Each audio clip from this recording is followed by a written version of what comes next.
Hey y'all, welcome back to the Black Rhetoric long-form docu-series.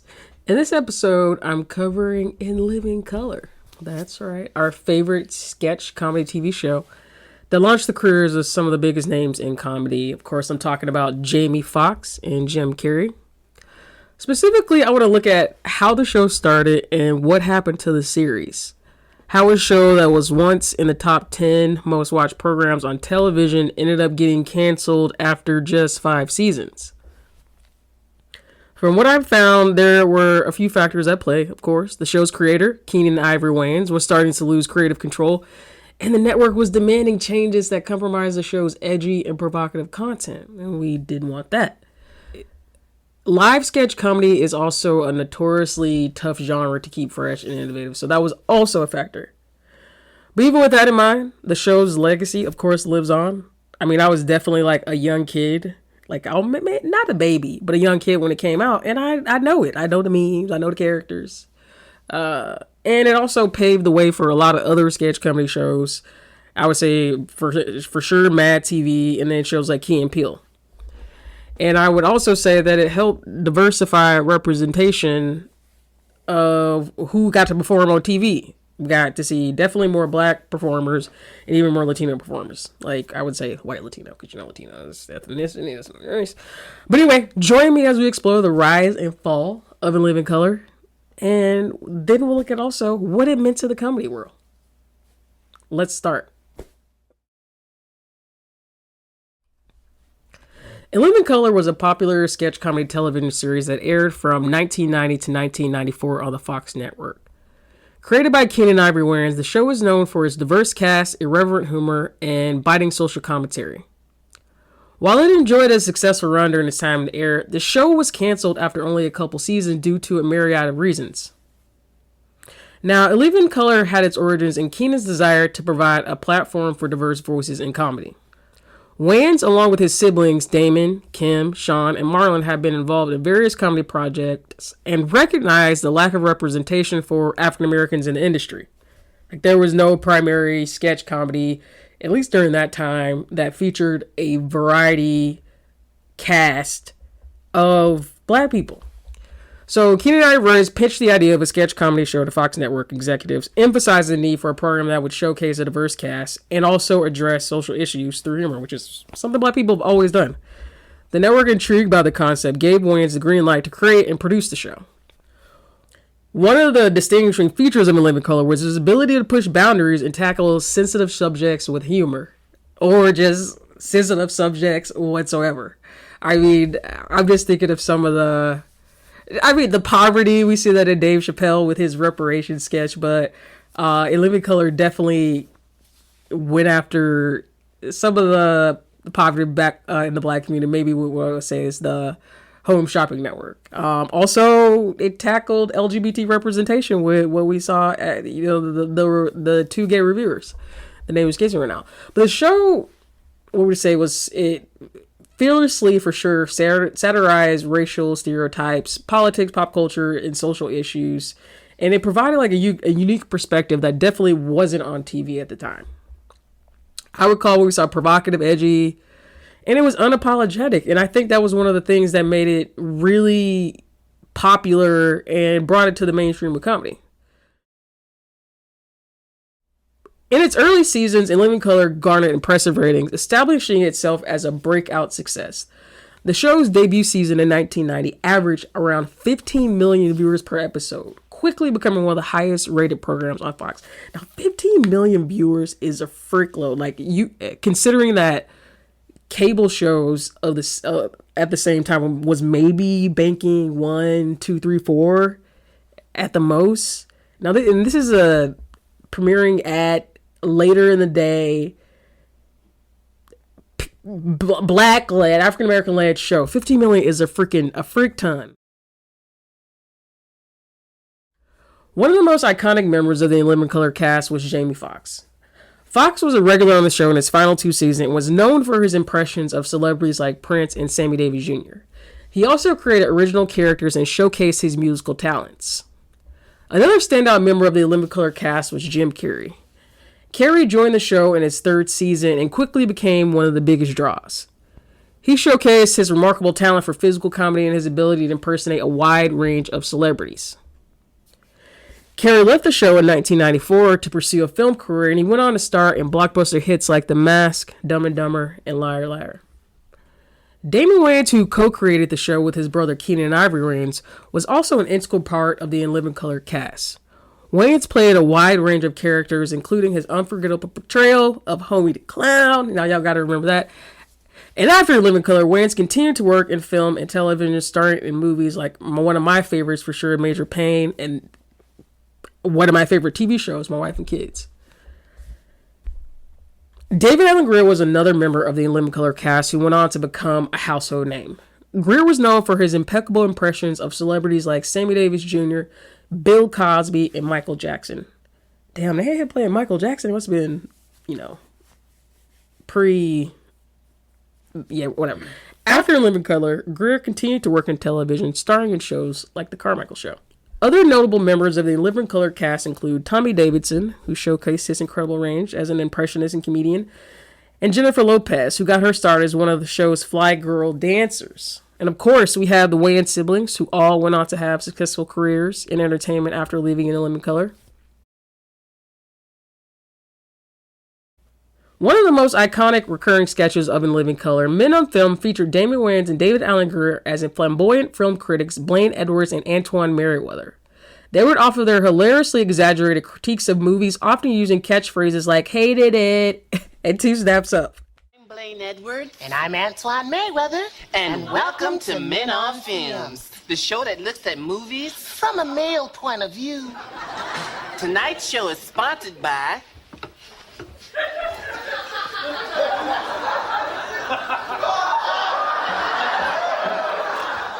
Nuts and Honey. What'd you say? Nut and honey. I bet you can't eat just one. I bet I could. Jim Carrey portrayed the over-the-top and accident-prone Fire Marshal Bill, a character who always was ready to demonstrate fire safety tips with disastrous results. Carrey's physical comedy and outrageous facial expressions made this sketch an audience favorite. And you accidentally fill it with gasoline, like so. Later that night, the janitor comes in. There's a power outage. He lights himself a match and... Oh! He's cooking fish sticks! Now, here's another all too common danger in the classroom. The movie projector. Sure, looks like fun, but it can be very, very deadly. Now, let's just say you're the audio-visual helper for the day. You go to plug this baby in, and you just happen to be soaking your bunions in a bucket of water.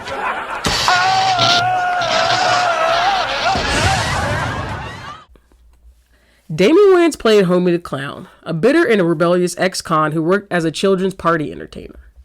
Homie would often respond to insults or annoyances by hitting people on the head with a sock filled with a tennis ball, all while defiantly exclaiming, "Homie, don't play that." I know y'all have said that before, or at least heard it.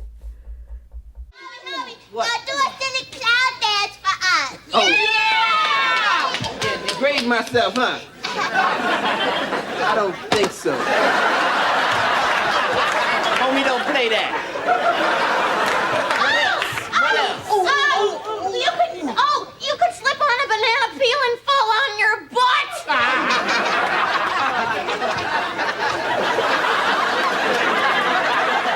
Fall down, bust my skull open, have my blood and brains ooze out on the carpet so you can get a couple of cheap laughs, huh?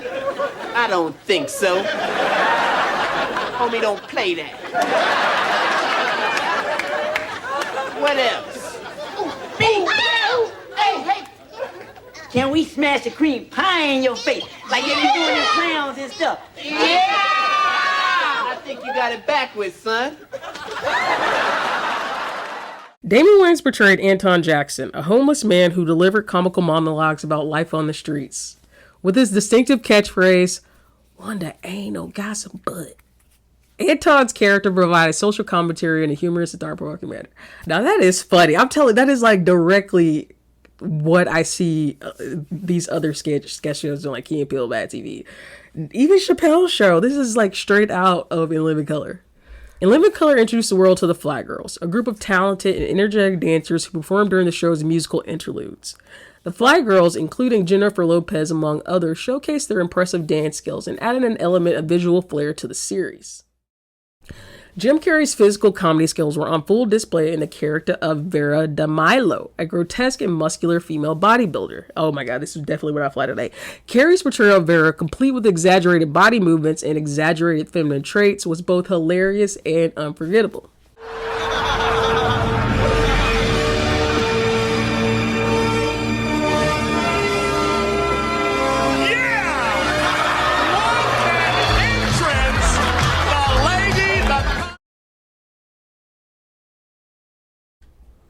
One significant reason for the end of In Living Color was creative differences and internal conflicts with the production team. Keenen Ivory Wayans, the show's creator and executive producer, had a specific vision for the series and often clashed with network executives over creative control. He wanted to maintain the edginess and provocative nature of the show, while the network sought to appeal to a broader audience and, of course, advertisers. These disagreements led to ongoing tensions, which ultimately affected the direction and the quality of the series. Another factor that contributed to the show's cancellation was the departure of key cast members. As the show gained popularity, cast members started to receive offers for other projects in both television and film. Their commitments to other ventures made it increasingly challenging to keep the original ensemble together, which impacted the show's chemistry and comedic dynamics. In Living Color also faced external challenges that affected its viewership and ratings. The show aired on Sunday nights, primarily targeting a younger demographic. However, it faced stiff competition from other popular programming such as NBC's The Cosby Show and CBS's Murder, She Wrote. Some believe the show's edgy content, which occasionally stirred controversy and garnered negative attention for some viewers, also led to the show's cancellation. The show's use of racial humor, including stereotypes of African Americans, Hispanics, and Asians, was a significant issue for many viewers. The National Latino Media Council called for a boycott of the show, stating that it perpetuated negative stereotypes of their community. The sketch Men on Film was highly controversial among different groups. The portrayal of gay men especially engendered criticism from many LGBT advocacy groups, who felt it perpetuated harmful stereotypes about the LGBT community. Some of the show's humor, which came at the expense of women, was also criticized, with some viewers and advocacy groups pointing out the lack of prominent female cast members. The show was also accused of promoting violence against women in some of its sketches. These controversies, coupled with the intense competition for viewership, may have contributed to a decline in ratings over time. Financial considerations also played a role in the decision to end In Living Color. Producing a sketch comedy show with a large ensemble cast and elaborate sets can be expensive. Despite its success, the show's budgetary requirements may have strained the network's resources, especially if the ratings were not meeting expectations. The combination of high production costs and declining viewership made the show less financially viable for the network. Ultimately, the cumulative effects of these factors led to the cancellation of In Living Color after its 4th season. Even with all that being said, the show had a significant impact on television and pop culture, showcasing diverse talents and pushing boundaries within comedy. While its run may have been relatively short-lived, its influence can still be seen in many sketch comedy shows and performers that followed in its footsteps, some of which I already mentioned. The cast of In Living Color has reunited on television on multiple occasions. One notable television reunion occurred during the 2012 broadcast of the 84th Academy Awards, where the original cast members came together for a special performance. As a tribute, the cast, including Keenen Ivory Wayans, Damon Wayans, Kim Wayans, Sean Wayans, Tommy Davidson, David Allen Greer, and Jim Carrey, reunited on stage to showcase their talents and revive some of the show's most beloved characters. The televised reunion was a significant moment for fans who had eagerly awaited the opportunity to see the cast members back together again.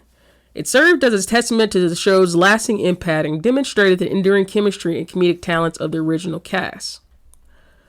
Beyond the Academy Awards, the In Living Color cast members have occasionally appeared together in other settings, such as interviews and talk shows, where they have shared anecdotes and reflected on their time on the show. Ultimately, these reunions continue to serve as reminders of the groundbreaking and influential nature of In Living Color, solidifying its place in television history and, of course, the hearts of fans. So now that you know what happened to In Living Color, what do you think? Did you know there was so much public controversy behind some of these sketches? Because I mean, looking back, I definitely get how some of the sketches could have flew back then. like the effeminate gay men, the loud black woman, the mentally challenged firefighter. I definitely get how that could fly back then, but how it would be a problem now. But you know, there's so much public controversy back then. Also, comment below and let me know, what are some of your favorite In Living Color sketches? And what are your favorite characters? Who's your favorite In Living Color alumni? Let me know. Until next time, bye.